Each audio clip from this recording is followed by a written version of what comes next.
আজ আমি আপনাদের মুম্বাইয়ের আরেকটা ঘটনা শেয়ার করব। মুম্বাই এমন একটা শহর, যে শহর কখনো ঘুমায় না, কিন্তু এমন একটা জায়গা আছে যেখানে শহরটার নিঃশ্বাস আটকে রাখে। আজ আমি তোমাদের নিয়ে যাচ্ছি কালাওয়ার এক পরিত্যক্ত মিলের ভেতরে। যে মিলে আগুন লেগেছিল তো 1982 সালে। সে আগুন এখনও বহু লোক দেখতে পায়, বহু লোক এক্সপিরিয়েন্স করতে পারে। সে আগুন এখনও নিভে যায়নি। সেই আগুনের ঝলকানি এখনও অনেক লোক টের পায়। যেখানে রাত 1:48 মানে শুধু সময় না, এটা একটা সতর্ক বার্তা। এটা মুকেশ মিলস। আপনারা অনেকেই হয়তো শুনেছেন মুকেশ মিলসের ঘটনা, গল্প। তো এখনও অনেকেই এই গল্প শুনে রাতের বেলা এক্সপিরিয়েন্স করতে যান। অনেকেই দেখতে পান, অনেকে অনুভব করতে পারেন অনেক জিনিসপত্র। তো এরকমই একটা ঘটনা আমি আপনাদের সাথে আজকে শেয়ার করব। আপনারা সবাই গল্পটা শুরু থেকে শেষ পর্যন্ত পুরোটাই শুনবেন। আশা করছি সঙ্গে থাকবেন। লোকে বলে মুকেশ মিলসের পাশ দিয়ে গেলে রাত্রিবেলা কেউ যদি আপনার নাম ধরে ডাকে, তাহলে আপনি সাড়া দেবেন না, পিছন ফিরে তাকাবেন না, তাহলে আপনি বিপদে পড়তে পারেন। নমস্কার শ্রোতা বন্ধুরা, আশা করি আপনারা সবাই খুব ভালো আছেন। আজকে আমি আপনাদের সাথে যে গল্পটা শেয়ার করব সেটা মুকেশ মিলসের। রাত 1:48 মুকেশ মিলসের পাশ দিয়ে কেউ গেলে কেন সেদিকে ফিরে তাকায় না, কেন তার আশেপাশে কেউ থাকে না, আপনারা সবাই ধীরে ধীরে বুঝতে পারবেন।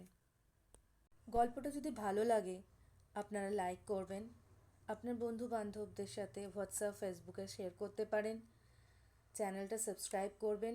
এটা আমার হাম্বল রিকোয়েস্ট আপনাদের কাছে। আমারও আপনাদের সাহায্য পেলে এগিয়ে যেতে সুবিধা হবে।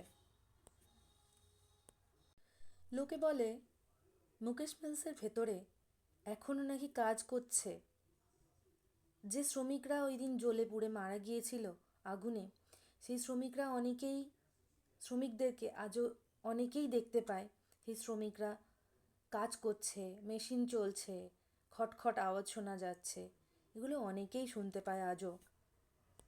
চলুন বন্ধুরা, শুরু করা যাক আজকের গল্প। যারা মুম্বাইতে থাকে তারা বলে মুম্বাইতে রাত নাকি জেগে থাকে। ছোটোখাটো শহরে দিনের বেলায় যত লোকজন দেখা যায়, মুম্বাইতে রাতেও অত লোকজন দেখতে পাওয়া যায় রাস্তাঘাটে।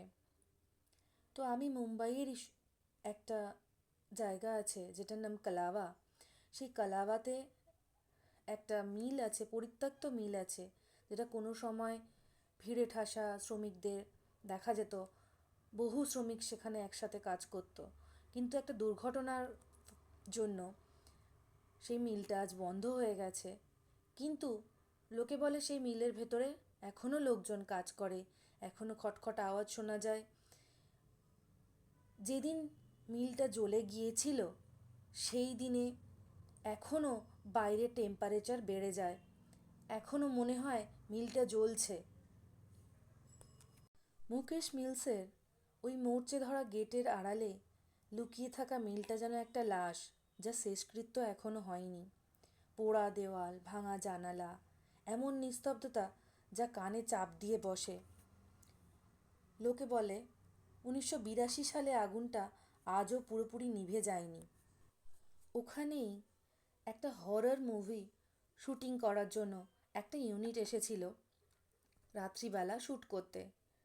তো তাদের মধ্যেই একজন জুনিয়র অ্যাসিস্ট্যান্ট ডিরেক্টর ছিল, যার নাম ছিল আরব। রাত অনেক হয়েছে, প্রায় 1:45। জুনিয়র অ্যাসিস্ট্যান্ট ডিরেক্টর আরব অস্থির হাতে মোবাইলটা দেখল। নাইট শ্যুট নির্ধারিত সময়ের অনেকটা পেরিয়ে গেছে। সবাই বাড়ি যাওয়ার জন্য ভীষণ তাড়াহুড়ো করছে। ক্রুরা সবাই ব্যাগ গুছাচ্ছে, ভীষণ তাড়াহুড়ো করছে, অস্বাভাবিক রকমের তাড়াহুড়ো করছে বাড়ি যাওয়ার জন্য। আরব কিছুতেই বুঝে উঠতে পারছে না যে সবাই কেন হঠাৎ এত তাড়াহুড়ো করছে। স্পট বয় আরবকে ফিসফিস করে বলল, স্যার, আমরা বাইরে অপেক্ষা করব, আপনি চলে আসুন। আরব বুঝতে পারছে না কি হলো এদের হঠাৎ। তো আরব জিজ্ঞেস করলো, কেন, কি হলো? বাইরে কেন অপেক্ষা করবে, একসাথে সবাই যাব, একটু ওয়েট করো। তো ওরা ভীষণ তাড়াহুড়ো করে বেরিয়ে যেতে চাইলো, আরবের সাথে একসাথে বেরোতে চাইলো না। তাই ওরা বাইরে গিয়ে অপেক্ষা করলো। স্পট বয় ছেলেটা রীতিমতো দৌড়ে পালালো, কোনো উত্তরও দিল না। আরব ব্যাপারটা হেসেই উড়িয়ে দিল। তার স্ক্রিপ্টটা ভেতরে থেকে গিয়েছিল, তাই সে মিলের ভেতরে আবার গেল স্ক্রিপ্টটা আনার জন্য। মিলের ভেতরে ঢুকতে ঢুকতে আরব হঠাৎ করে শুনতে পেল কিছু একটা শব্দ, ঠক ঠক করে আওয়াজ হচ্ছে, যেটা মিলের শব্দ হতে পারে বলে সে আন্দাজ করলো। কিন্তু কিভাবে, এটা কিভাবে সম্ভব? দশকের পর দশক ধরে যে মেশিনগুলো বন্ধ হয়ে পড়ে আছে, সেই মেশিনটা চলার শব্দ কি করে সে শুনতে পেতে পারে? সে অবাক হয়ে গেল। তার মনে হলো শব্দটা যেন ফার্স্ট ফ্লোর থেকে আসছে। সে সিঁড়ি বেয়ে ধীরে ধীরে উপরের দিকে উঠতে শুরু করলো। যত উপরের দিকে উঠতে শুরু করলো, আওয়াজটা ততই পরিষ্কার, স্পষ্ট হতে লাগলো। সে যত ধীরে ধীরে উপরের দিকে উঠতে থাকলো, আগুনে পোড়া কাঠের সিঁড়িগুলো একটু একটু করে ভাঙতে শুরু করলো। মিলের ভেতরে হাওয়ায় কেমন যেন একটা পোড়া গন্ধ, যেন আগুনটা এইমাত্র নিভেছে, এরকম একটা পোড়া গন্ধ আরও ভীষণভাবে পাচ্ছে। অথচ সে সিঁড়ি দিয়ে ধীরে ধীরে উপরের দিকে উঠছে, কোথায় আওয়াজটা হচ্ছে সেটা দেখার জন্য। উপরে উঠে সে দেখল একজন মহিলা, যে সাদা সুতির শাড়ি পরে আছে, চুল মুখের সামনে ঝুলে আছে, ভাঙা জানালার ধারে দাঁড়িয়ে। আরব তাকে ডাকলো, ম্যাডাম। সে ঘুরে তাকালো, দেখল মুখে এক অদ্ভুত রকমের হাসি, চোখগুলো ফাঁকা ফাঁকা, ঢোকা ঢোকা, কালো অন্ধকার কোঠরের মতো, ঠোঁটগুলো ফাটা ফাটা, তবু একটা বিকৃত হাসি। আরবের দিকে তাকিয়ে হাসছে। আরব ভয় পেয়ে গেল ভীষণভাবে। তো আরবকে তখন ওই যে মহিলাটাকে দেখতে পাচ্ছিল আরব, সে বলল, তুমি অনেক দেরি করেছো আরব। বলা মাত্রই হঠাৎ করে দুমদাম করে সমস্ত জানালা বন্ধ হয়ে গেল। আরব ভয়ে চিৎকার করতে লাগলো। তাঁতের মেশিনগুলো খটখট খটখট করে সমস্ত চলতে শুরু করে দিল। একটা না, ডজন ডজন মেশিন সব একসাথে চলতে শুরু করলো। দেওয়াল বেয়ে কালির মতো কালো ছাই গড়িয়ে গড়িয়ে পড়তে লাগলো। কালো ছাইগুলো এমনভাবে গড়িয়ে পড়ছিল, দেখে মনে হচ্ছিল রক্তের মতো গড়িয়ে পড়ছে। আরব চিৎকার করতে লাগলো আর দৌড়াতে লাগলো, কিন্তু করিডোর যেন শেষই হয় না, দৌড়াচ্ছে তো দৌড়াচ্ছেই। আরবের মনে হচ্ছিল বেরোনোর পথটা যেন দূরে সরে যাচ্ছে, আরও দূরে, অনেক দূরে সরে যাচ্ছে, লম্বা হয়ে যাচ্ছে ধীরে ধীরে। আরব দৌড়াতে দৌড়াতে শুনতে পেল ওই মহিলার গলার আওয়াজ। সে আবার বলছে, আগুন জ্বলাকালীন কেউ বেরোয় না এখান থেকে। ভোর প্রায় 4:12। সিকিউরিটি গার্ডরা গেটের কাছে আরবকে অচেতন অবস্থায় পড়ে থাকতে দেখতে পেল।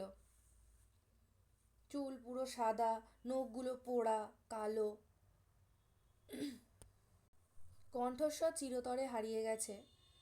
পুলিশ জিজ্ঞাসাবাদ করলে সে শুধু একটাই লাইন বারবার লিখতে থাকলো, ও এখনো ওখানে কাজ করছে। ব্যাস এইটুকুই।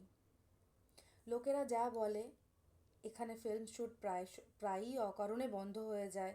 অভিনেতারা বলেন, কেউ তাদের ছুঁয়ে যায়, কেউ ধাক্কা দেয়, কেউ নাম ধরে ডাকে, নাইট গার্ডরা শোনে মহিলাদের কান্না, মেশিনের শব্দ, মেশিনগুলো যেন চলছে, টেম্পারেচার বোঝা যায়। আশেপাশের লোকজন বলে এই বিল্ডিংয়ে নাকি কখনো পাখিও বাসা বাঁধে না। আর প্রতি বছর আগুন লাগার বার্ষিকীতে মিলের চারপাশে আবার পোড়া গন্ধ ছড়িয়ে পড়ে। আশেপাশের লোকজনরা বলে রাতে যদি কখনো মুকেশ মিলসের পাশ দিয়ে কেউ যাও আর মেশিন চলার শব্দ শোনো, থামবে না। কেউ যদি পেছনে ডাকে, তাকাবে না। আর কেউ নাম ধরে ডাকলে সাড়াও দেবে না। কারণ কিছু কিছু জায়গা সময় মনে রাখে না, ওরা শুধু যন্ত্রণাই মনে রাখে।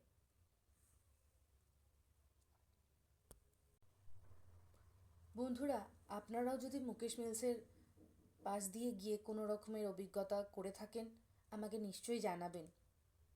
আমার গল্প আজকে এখানেই শেষ। কেমন লাগলো আমাকে বলবেন। আমার চ্যানেলটা প্লিজ সাবস্ক্রাইব করবেন, লাইক করবেন, শেয়ার করবেন। সঙ্গে থাকুন, সাথে থাকুন। আজ আমি এখানে শেষ করছি। আবার আপনাদের সাথে দেখা হবে পরের এপিসোডে। নমস্কার।